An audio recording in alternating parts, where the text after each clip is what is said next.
Hello everyone, welcome back to learning brains YouTube channel. ನಾನು ಶಿವಶರಣ ಅಂತ.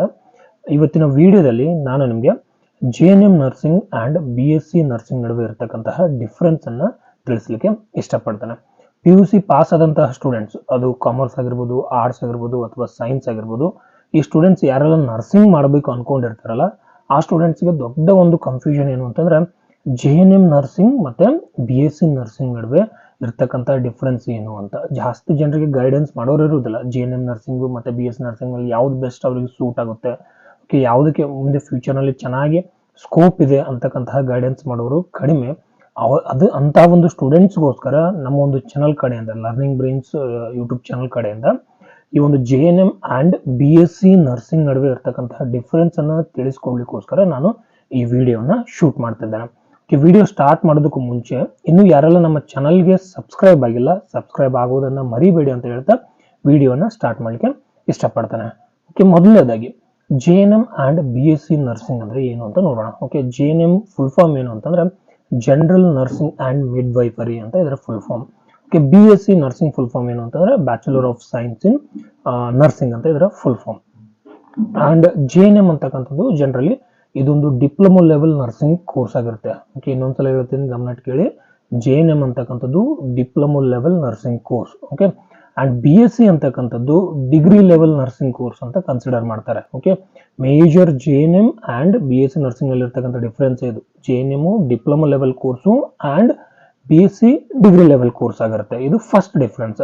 And second difference ನೋಡಿದಾಗ ಯಾರೆಲ್ಲ ಈ ಕೋರ್ಸ್ನ ಮಾಡ್ಬೋದು, ಎಲಿಜಿಬಿಲಿಟಿ ಕ್ರೈಟೀರಿಯಾ ನೋಡಿದಾಗ JNM ಅನ್ನ any PUC students, okay, PUC arts, PUC science, PUC commerce ಅಥವಾ ಇನ್ನು ಯಾವುದಾದ್ರೂ PUCಗೆ ಈಕ್ವಲೆಂಟ್ ಕೋರ್ಸನ್ನು ಕಂಪ್ಲೀಟ್ ಮಾಡಿದಂತಹ ಸ್ಟೂಡೆಂಟ್ಸು JNM ಅನ್ನ ಮಾಡ್ಬೋದು. ಬಟ್ ಅವರು PUCಯಲ್ಲಿ ಅಂದರೆ ಸೆಕೆಂಡ್ PUCಯಲ್ಲಿ ಕಂಪಲ್ಸರಿಯಾಗಿ ಇಂಗ್ಲೀಷನ್ನು ಕಲ್ತಿರಬೇಕು JNM ಮಾಡಬೇಕಂದ್ರೆ ಎಲಿಜಿಬಿಲಿಟಿ. ಆ್ಯಂಡ್ BSc ನರ್ಸಿಂಗ್ನ ಯಾರು ಮಾಡ್ಬೋದು ಅಂತಂತಂದರೆ, ಈ BSc ನರ್ಸಿಂಗ್ ಮಾಡಬೇಕು ಅಂತಂದರೆ ಕಂಪಲ್ಸರಿಯಾಗಿ PUC ಸೈನ್ಸ್ ಕಂಪ್ಲೀಟ್ ಆಗಿರಬೇಕು. PUC ಸೈನ್ಸಲ್ಲಿ ಕೂಡ PCB, ಓಕೆ, ಫಿಸಿಕ್ಸು, ಕೆಮಿಸ್ಟ್ರಿ, ಬಯಾಲಜಿಯಲ್ಲಿ ಸೈನ್ಸನ್ನು ಕಂಪ್ಲೀಟ್ ಮಾಡಿದ್ರೆ BSc ನರ್ಸಿಂಗನ್ನು ಮಾಡ್ಬೋದು ಇವರು. ನೆಕ್ಸ್ಟ್ ಒನ್, ನೀವು JNM ಅಥವಾ BSc ನರ್ಸಿಂಗ್ನ ಮಾಡ್ತೀನಿ ಅಂತಂತಂದರೆ ಎಷ್ಟು ಪರ್ಸೆಂಟೇಜ್ ಮಾಡಿರಬೇಕು ಅಂತ ನೋಡಿದಾಗ, JNM ಮಾಡಬೇಕು ಅಂತಂದರೆ ಮಿನಿಮಮ್ ಜನರಲ್ ಕ್ಯಾಟಗರಿ ಅವರು 45% ಮಾಡಿರಬೇಕು. ಓಕೆ, ನೀವು JNMನ ಮಾಡ್ತೀನಿ ಅಂತಂತಂದರೆ. ಆ್ಯಂಡ್ BSc ನರ್ಸಿಂಗ್ ಮಾಡ್ತೀನಿ ಅಂದರೂ ಕೂಡ ನೀವು 45% ಅಂದರೆ 45% ನೀವು PUCಯಲ್ಲಿ ಮಾಡಿರ್ಬೇಕಂದಾಗ ಮಾತ್ರ ನೀವು BSc ನರ್ಸಿಂಗನ್ನು ಮಾಡ್ಬೋದು. ಆ್ಯಂಡ್ ಏಜ್ ಕ್ರೈಟೀರಿಯಾ ನೋಡಿದಾಗ ಯಾರೆಲ್ಲ ಮಾಡ್ಬೋದು BSc ಆ್ಯಂಡ್ JNM ನರ್ಸಿಂಗ್ ಅಂತ ನೋಡಿದಾಗ, ಮಿನಿಮಮ್ ನಿಮಗೆ 17 ಇಯರ್ಸ್ ಆಗಿರಬೇಕು. ಅಂದರೆ 17 ವರ್ಷ ನಿಮಗೆ ಕಂಪ್ಲೀಟ್ ಆಗಿರಬೇಕು JNM ಅಥವಾ BSc ನರ್ಸಿಂಗ್ನ ಮಾಡ್ತೀನಿ ಅಂತಂತಂದರೆ. ಮ್ಯಾಕ್ಸಿಮಮ್ ಎಲ್ಲಿವರೆಗೂ ಮಾಡ್ಬೋದು ಅಂತ ನೋಡಿದಾಗ ಮ್ಯಾಕ್ಸಿಮಮ್ 35 ಇಯರ್ಸ್ ಅಂದರೆ 35 ವರ್ಷದವರೆಗೂ ಕೂಡ ನೀವು ಈ ಒಂದು JNM ಅಥವಾ BSc ನರ್ಸಿಂಗ್ ಕೋರ್ಸನ್ನು ಮಾಡ್ಬೋದು.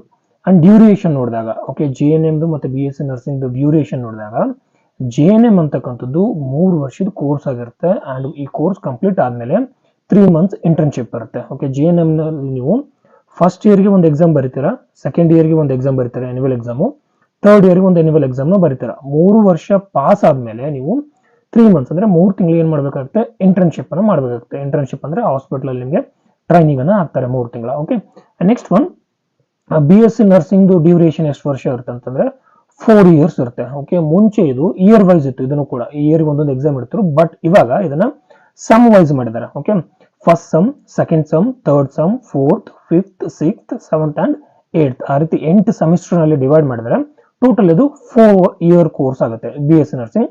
ಆ್ಯಂಡ್ ಇಲ್ಲಿ 7th ಸಮ್ ಪಾಸ್ ಆದಮೇಲೆ 8th ಸಮ್ ಏನಿದೆಯಲ್ಲ, ಆ 6 ಮಂತ್ಸ್ ಏನಿದೆಯಲ್ಲ, ಆ ಒಂದು 6 ಮಂತ್ಸ್ ನೀವು ಇಂಟರ್ನ್ಶಿಪ್ಪನ್ನು ಇಲ್ಲಿ ಮಾಡ್ತಾರೆ BSc ನರ್ಸಿಂಗ್ ಮಾಡಿದಂತಹ ಸ್ಟೂಡೆಂಟ್ಸು. JNM ನರ್ಸಿಂಗ್ ಕೋರ್ಸ್ನಲ್ಲಿ ಮತ್ತು BSc ನರ್ಸಿಂಗ್ ಕೋರ್ಸ್ನಲ್ಲಿ ನೀವು ಯಾವುದೆಲ್ಲ ಸಬ್ಜೆಕ್ಟ್ಸ್ಗಳನ್ನ ಕಲಿತೀರಿ ಅಂತ ನೋಡಿದಾಗ, ಎರಡರಲ್ಲಿ ಕೂಡ ಬಹುತೇಕ ನೀವು ಸೇಮ್ ಸಬ್ಜೆಕ್ಟ್ಸ್ಗಳನ್ನ ಕಲಿತೀರ. ಲೈಕ್ ಆ್ಯನಾಟಮಿ ಆಗಿರ್ಬೋದು, ಫಿಸಿಯಾಲಜಿ ಆಗಿರ್ಬೋದು, ಮೈಕ್ರೋಬಯಾಲಜಿ ಆಗಿರ್ಬೋದು, ಕಮ್ಯುನಿಟಿ ಮೆಡಿಸಿನ್ ಆಗಿರ್ಬೋದು, ಆ್ಯಂಡ್ ಗೈನಕಾಲಜಿ ಆಗಿರ್ಬೋದು, ನರ್ಸಿಂಗ್ ಫಂಡಮೆಂಟಲ್ಸ್ ಆಗಿರ್ಬೋದು, ಸೋಷಿಯಾಲಜಿ ಆಗಿರ್ಬೋದು, ಆ ರೀತಿಯಂಥ ಸಿಮಿಲರ್ ಸಬ್ಜೆಕ್ಟ್ಸನ್ನು ನೀವು JNMನಲ್ಲಿ ಆಗಿರ್ಬೋದು ಮತ್ತು BSc ನರ್ಸಿಂಗ್ನಲ್ಲಿ ಕಲಿತಾರೆ. ಬಟ್ ಮೇಜರ್ ಡಿಫ್ರೆನ್ಸ್ ಏನು ಅಂತ ನೋಡಿದಾಗ, JNMನಲ್ಲಿ ಏನು ಟಾಪಿಕ್ಸ್ಗಳು ಇರ್ತಾವಲ್ಲ ಸೂಪರ್ಫಿಷಿಯಲ್ ಆಗಿರ್ತಾವೆ, ಅಷ್ಟೊಂದು ಡೀಪ್ ಆಗಿರೋದಿಲ್ಲ. BSc ಕಂಪೇರ್ ಮಾಡಿದ್ರೆ ಸ್ವಲ್ಪ ಈಸಿ ಆಗಿರ್ತವೆ JNMನಲ್ಲಿ. ಅದೇ ನೀವು BSc ನರ್ಸಿಂಗ್ನಲ್ಲಿ ಟಾಪಿಕ್ಸ್ ಏನಿರ್ತವೆ ಇನ್ ಡೆಪ್ತ್ ಮತ್ತು ಇನ್ ಡೀಟೇಲ್ ಆಗಿರ್ತವೆ. JNM ಕಂಪೇರ್ ಮಾಡಿದಾಗ BSc ನರ್ಸಿಂಗಲ್ಲಿ ಸ್ವಲ್ಪ ಟಾಪಿಕ್ಸ್ ಏನಿರ್ತವೆ ಅಂದರೆ ಹಾರ್ಡ್ ಇರ್ತವೆ. JNM ಆಗಿರ್ಬೋದು ಮತ್ತು BSc ನರ್ಸಿಂಗ್ ಆಗಿರ್ಬೋದು ಎಷ್ಟು ಕಾಲೇಜ್ ಫೀಸ್ ಇದೆ ಅಂತ ನೋಡಿದಾಗ JNM ಕೋರ್ಸ್ ಏನಿದೆಲ್ಲ ನಮ್ಮ ಕರ್ನಾಟಕದಲ್ಲಿ ಒಂದು 30,000ದಿಂದ ಹಿಡ್ಕೊಂಡು 50,000ವರೆಗೂ ಕೂಡ ಕಾಲೇಜ್ ಫೀಸ್ ಇದೆ. ಓಕೆ, ಅದೇ BSc ನರ್ಸಿಂಗ್ ಎಷ್ಟಿದೆ ಅಂತ ನೋಡಿದಾಗ 80,000 80,000ರಿಂದ ಹಿಡ್ಕೊಂಡು 1,50,000ವರೆಗೂ ಕೂಡ 1,50,000ವರೆಗೆ ಕಾಲೇಜ್ ಫೀಸ್ ಇದೆ. ಓಕೆ, ಆ್ಯಂಡ್ ಈ ಫೀಸ್ ಏನಿದೆಲ್ಲ ಫಿಕ್ಸ್ಡ್ ಇಷ್ಟಿಷ್ಟೇ ಫೀಸ್ ಇರುತ್ತೆ ಅಂತ ಹೇಳೋಕ್ಕಾಗೋದಿಲ್ಲ. ಓಕೆ, ಕಾಲೇಜಿಂದ ಕಾಲೇಜ್ಗೆ, ಓಕೆ, ಏರಿಯಾಯಿಂದ ಏರಿಯಾಗೆ ಏನಾಗ್ತದೆ ಅಂತಂದರೆ ಸ್ವಲ್ಪ ಡಿಫ್ರೆನ್ಷಿಯೇಷನ್ ಆಗ್ತಾ ಇರುತ್ತೆ. ನಾನು ನಿಮ್ಗೆ ಹೇಳ್ತಿರೋದು ರಫ್ಲಿ ಒಂದು ಆವ್ರೇಜ್ ಕಾಲೇಜ್ ಫೀಸನ್ನು ನಿಮಗೆ ಈ ವಿಡಿಯೋದಲ್ಲಿ ಹೇಳ್ತಾ ಇದ್ದೇನೆ. ಓಕೆ, ಈ ಕೋರ್ಸ್ ಮುಗಿಸಿದ ಮೇಲೆ ಎಷ್ಟು ಸ್ಯಾಲ್ರಿ ಕೊಡ್ತಾರೆ ಅಂತ ನೋಡಿದಾಗ JNM ಏನಿದೆಲ್ಲ ಈ ಒಂದು ಕೋರ್ಸನ್ನು ಮುಗಿಸಿದಾದ್ಮೇಲೆ ಒಂದು 10,000ರಿಂದ 15,000 ಸ್ಯಾಲ್ರಿನ ಕೊಡ್ತಾರೆ. ಎಂಟ್ರಿ ಲೆವೆಲ್ ಸ್ಯಾಲ್ರಿ ಹೇಳ್ತಿರೋದು. ಓಕೆ, ನೀವು ಕೆಲಸನ ಕಲ್ತ ಮೇಲೆ ಸ್ಯಾಲ್ರಿ ಇನ್ನೂ ಹೈಕ್ ಆಗ್ಬೋದು. ಎಂಟ್ರಿ ಲೆವೆಲ್ ಸ್ಟಾರ್ಟಿಂಗ್ಗೆ ಎಷ್ಟು ಕೊಡ್ತಾರೆ ಅಂತ ನೋಡಿದಾಗ JNM ಕಂಪ್ಲೀಟ್ ಆದಮೇಲೆ 10,000ರಿಂದ 15,000 ಸ್ಯಾಲ್ರಿನ ನಿಮಗೆ ಕೊಡ್ತಾರೆ. ಓಕೆ, ಆ್ಯಂಡ್ ಅದೇ ನೀವು BSc ನರ್ಸಿಂಗ್ ಕಂಪ್ಲೀಟ್ ಆದಮೇಲೆ ಬೇಸಿಕ್ಸ್ ಎಂಟ್ರಿ ಲೆವೆಲ್ ಸ್ಯಾಲ್ರಿ ಎಷ್ಟು ಕೊಡ್ತಾರೆ ಅಂತ ನೋಡಿದಾಗ 15,000ದಿಂದ ಹಿಡ್ಕೊಂಡು 25,000ವರೆಗೂ ಕೂಡ ನಿಮ್ಗೆ ಏನು ಮಾಡ್ತಾರೆ ಸ್ಯಾಲ್ರಿನ ಎಂಟ್ರಿ ಲೆವೆಲಲ್ಲಿ ಕೊಡ್ತಾರೆ. ಓಕೆ, ನಿಮ್ಗೆ ಎಕ್ಸ್ಪೀರಿಯನ್ಸ್ ಆದಂಗೆ ಈ ಸ್ಯಾಲ್ರಿ ಏನಾಗ್ಬೋದು 30,000 35,000 50,000ವರೆಗೂ ಕೂಡ ಇದು ಇನ್ಕ್ರೀಸ್ ಆಗ್ಬೋದು. ಇಷ್ಟೇ ಫಿಕ್ಸ್ಡ್ ಸ್ಯಾಲ್ರಿ ಅಂತ ಇರೋದಿಲ್ಲ. ಓಕೆ, ಈ ಸ್ಯಾಲ್ರಿ ಎಲ್ಲ ಯಾವುದ್ರ ಮೇಲೆ ಡಿಪೆಂಡ್ ಆಗಿರುತ್ತೆ ಅಂತಂದರೆ ನಿಮ್ಮ ಒಂದು ಸ್ಕಿಲ್ಸ್ ಮೇಲೆ ಡಿಪೆಂಡ್ ಆಗಿರುತ್ತೆ. ಹೈಯರ್ ಸ್ಟಡೀಸ್ನ ಏನು ಮಾಡ್ಬೋದು ಅಂತ ನೋಡಿದಾಗ JNM ಆದಮೇಲೆ ನೀವು PB-BSc ನರ್ಸಿಂಗನ್ನು ಮಾಡ್ಬೋದು. ಓಕೆ, ಅಂದರೆ ಪೋಸ್ಟ್ ಬೇಸಿಕ್ BSc ನರ್ಸಿಂಗನ್ನು ಮಾಡ್ಬೋದು JNM ಕಂಪ್ಲೀಟ್ ಆದಮೇಲೆ ಹೈಯರ್ ಸ್ಟಡೀಸ್ ಆಗಿ. ಆ್ಯಂಡ್ BSc ನರ್ಸಿಂಗ್ ಕಂಪ್ಲೀಟ್ ಆದಮೇಲೆ ನೀವು MSc ನರ್ಸಿಂಗನ್ನು ಕೂಡ ನೀವು ಏನು ಮಾಡ್ಬೋದು ಕಂಪ್ಲೀಟ್ ಮಾಡ್ಬೋದು. ಎರಡರಲ್ಲಿ ಕೂಡ ಸ್ಟಿಲ್ ನೀವು PhD ಓದ್ಲಿಕ್ಕೆ ಕೂಡ ಏನಿದೆ ಚಾನ್ಸಸ್ ಇದೆ. JNM ಮಾಡಿದ್ರು ಕೂಡ ಆಗಿರ್ಬೋದು ಅಥವಾ BSc ನರ್ಸಿಂಗ್ ಮಾಡಿದ್ರು ಕೂಡ ಆಗಿರ್ಬೋದು. ಸ್ಟಿಲ್ ನೀವು PhD ಓದಲಿಕ್ಕೆ ಹೈಯರ್ ಸ್ಟಡೀಸಲ್ಲಿ ಚಾನ್ಸಸ್ ಖಂಡಿತವಾಗಿಯೂ ನಿಮಗೆ ಇದೆ. ಇವಾಗ BSc ನರ್ಸಿಂಗ್ ಅಥವಾ JNM ಕಂಪ್ಲೀಟ್ ಆದಮೇಲೆ ನಮ್ಗೆ ಏನು ಜಾಬ್ ಸಿಗುತ್ತೆ ಅಂತ ನೋಡಿದಾಗ ಈ ಒಂದು ಜಾಬ್ಸ್ ನಾನು ಎರಡು ರೀತಿ ಡಿವೈಡ್ ಮಾಡಲಿಕ್ಕೆ ಇಷ್ಟಪಡ್ತೇನೆ. ಒಂದನೇದು ಗೌರ್ಮೆಂಟ್ ಜಾಬ್ಸ್ ಆ್ಯಂಡ್ ಎರಡನೇದು ಏನು ಅಂತಂತಂದರೆ ಪ್ರೈವೇಟ್ ಜಾಬ್ಸ್ ಅಂತ ಡಿವೈಡ್ ಮಾಡಲಿಕ್ಕೆ ಇಷ್ಟಪಡ್ತಾನೆ. ಗೌರ್ಮೆಂಟ್ನಲ್ಲಿ ಪ್ರೈವೇಟಿಗೆ ಕಂಪೇರ್ ಮಾಡಿದ್ರೆ ಜಾಸ್ತಿ ಸ್ಯಾಲ್ರಿ ಕೂಡ ಸಿಗುತ್ತೆ, ಜಾಬ್ ಕೂಡ ಸ್ಟೇಬಲ್ ಆಗಿರುತ್ತೆ. ಗೌರ್ಮೆಂಟ್ನಲ್ಲಿ ನೋಡಿದಾಗ ಎಲ್ಲೆಲ್ಲಿ ಮಾಡ್ಬೋದು ಗೌರ್ಮೆಂಟ್ನಲ್ಲಿ ಅಂತ ನೋಡಿದಾಗ ದೊಡ್ಡ ದೊಡ್ಡ ಏಮ್ಸ್ ಹಾಸ್ಪಿಟಲ್ಸ್ನಲ್ಲಿ ಕರೀತಾರೆ. ಸೆಂಟ್ರಲ್ ಗೌರ್ಮೆಂಟು ಮತ್ತು ಸ್ಟೇಟ್ ಗೌರ್ಮೆಂಟಿಂದ ಹಾಸ್ಪಿಟಲ್ಸ್ನಲ್ಲಿ ಕೂಡ ನಿಮ್ಗೆ ಕರೀತಾರೆ.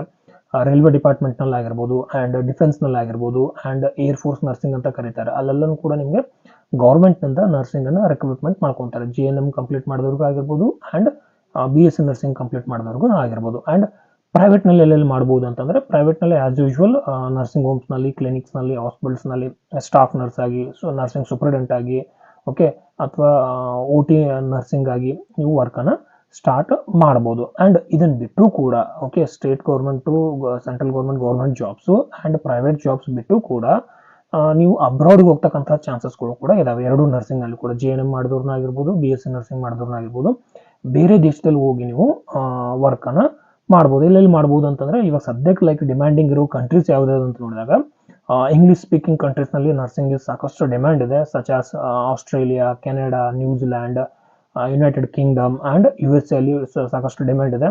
ಆ್ಯಂಡ್ ಇವು ಇಂಗ್ಲೀಷ್ ಸ್ಪೀಕಿಂಗ್ ಕಂಟ್ರೀಸಲ್ಲಿಗಿಂತಲೂ ಜಾಸ್ತಿ ಡಿಮ್ಯಾಂಡ್ ಎಲ್ಲಿದೆ ಅಂತಂದರೆ ಜರ್ಮನ್ನಲ್ಲಿ ಕೂಡ ಇದೆ. ಓಕೆ, ಜರ್ಮನ್ ಆಗಿರ್ಬೋದು ಆ್ಯಂಡ್ ಯುರೋಪಿಯನ್ ಕಂಟ್ರೀಸ್, ಐರ್ಲೆಂಡ್ ಆಗಿರ್ಬೋದು. ಓಕೆ, ಅಲ್ಲಿ ಕೂಡ ನೀವು ಹೋಗಿ ಜಾಬನ್ನು ಮಾಡ್ಬೋದು. And even middle eastern countries, ಅರಬಿ ಆಗಿರ್ಬೋದು ಓಕೆ ಆ್ಯಂಡ್ UAE ಆಗಿರ್ಬೋದು, ಅಲ್ಲಿ ಕೂಡ ನೀವು ಏನು ಮಾಡ್ಬೋದು ಹೋಗಿ ನರ್ಸಿಂಗ್ ಜಾಬನ್ನು ಮಾಡ್ಬೋದು. ಇಂಡಿಯಾ ಕಂಪೇರ್ ಮಾಡಿದಾಗ ಒಂದು 7ರಿಂದ 8ರಿಂದ 10 ಪಟ್ಟು ಸ್ಯಾಲ್ರಿ ಏನಿರುತ್ತೆ ಜಾಸ್ತಿ ಇರುತ್ತೆ. ಓಕೆ, ಇಲ್ಲಿ ನಿಮಗೆ 5,000 10,000 30,000 ಸ್ಯಾಲ್ರಿ ಕೊಟ್ಟರೆ ಅಲ್ಲಿ ಲಕ್ಷಗಟ್ಟಲೆ ನಿಮಗೆ ಸ್ಯಾಲ್ರಿನ ಕೊಡ್ತಾರೆ. ಓಕೆ, ನಿಮ್ಗೆ ಏನಾದರೂ ಲೈಕ್ ನರ್ಸಿಂಗ್ ಕಂಪ್ಲೀಟ್ ಆದವರು ಈ ಒಂದು ವಿಡಿಯೋನ ನೋಡ್ತಿದ್ರೆ ಫಾರಿನ್ಗೆ ಹೋಗ್ಲಿಕ್ಕೆ ಇಷ್ಟ ಆಯಿತು ಅಂತಂದರೆ ನಮಗೆ ಕಾಲ್ ಮಾಡಿ ನಾವು ಯಾವ ರೀತಿ ಅದು ಪ್ರೊಸೆಸ್ ಇದೆ ಅಂತಕ್ಕಂಥ ಇನ್ಫಾರ್ಮೇಷನ್ ನಿಮಗೆ ಪ್ರೊವೈಡ್ ಮಾಡ್ತೀವಿ. ಓಕೆ, ಇದಿಷ್ಟು ಏನಪ್ಪ ಅಂತಂದರೆ JNM nursing and BSc nursing ನಡುವೆ ಇರ್ತಕ್ಕಂತಹ ಡಿಫ್ರೆನ್ಸ್ ನನಗೆ ಗೊತ್ತಿರ್ತಕ್ಕಂತಹ ಮಾಹಿತಿಯನ್ನು ನಿಮಗೆ ತಿಳಿಸಿದ್ದೀನಿ. ಓಕೆ, ಇದನ್ನು ಬಿಟ್ಟು ಏನಾದರೂ ಡಿಫ್ರೆನ್ಸ್ ಇತ್ತು ಅಂತಂದರೆ ಖಂಡಿತವಾಗಿ ಕಮೆಂಟ್ ಬಾಕ್ಸ್ನಲ್ಲಿ ಕಮೆಂಟ್ ಮಾಡಿ. ಆ್ಯಂಡ್ ನಿಮ್ಗೆ ಏನಾದರೂ ಡೌಟ್ಸ್ ಇತ್ತು ಅಂತಂದರೆ JNM ಆಗಿರ್ಬೋದು, BSc ನರ್ಸಿಂಗ್ನಲ್ಲಿ ಆಗಿರ್ಬೋದು ಡೌಟ್ಸ್ ಇತ್ತು ಅಂದರೂ ಕೂಡ ಕಮೆಂಟ್ ಮಾಡಿ ಅಥವಾ ನಮಗೆ ಕಾಲ್ ಮಾಡಿ. ಓಕೆ, ಆ್ಯಂಡ್ ವಿಡಿಯೋ ಮುಗಿಸೋದಕ್ಕೂ ಮುಂಚೆ ಇನ್ನೂ ಯಾರೆಲ್ಲ ನಮ್ಮ ಚಾನಲ್ನ ಸಬ್ಸ್ಕ್ರೈಬ್ ಮಾಡಿಲ್ಲ ದಯವಿಟ್ಟು ಸಬ್ಸ್ಕ್ರೈಬ್ ಮಾಡಿ. ಮತ್ತು ನಿಮ್ಮ ಫ್ರೆಂಡ್ಸು ಅಥವಾ ನಿಮ್ಮ ಮನೇಲಿ ಯಾರಾದರೂ JNM BSc ನರ್ಸಿಂಗ್ ಮಾಡಬೇಕು ಅಂತಿದ್ರೆ ಅವರಿಗೆ ಈ ವಿಡಿಯೋನ ಶೇರ್ ಮಾಡಿ ಅಂತ ಹೇಳ್ತಾ ಈ ವಿಡಿಯೋನ ಮುಗಿಸ್ಲಿಕ್ಕೆ ಇಷ್ಟಪಡ್ತೀನಿ. Thank you all.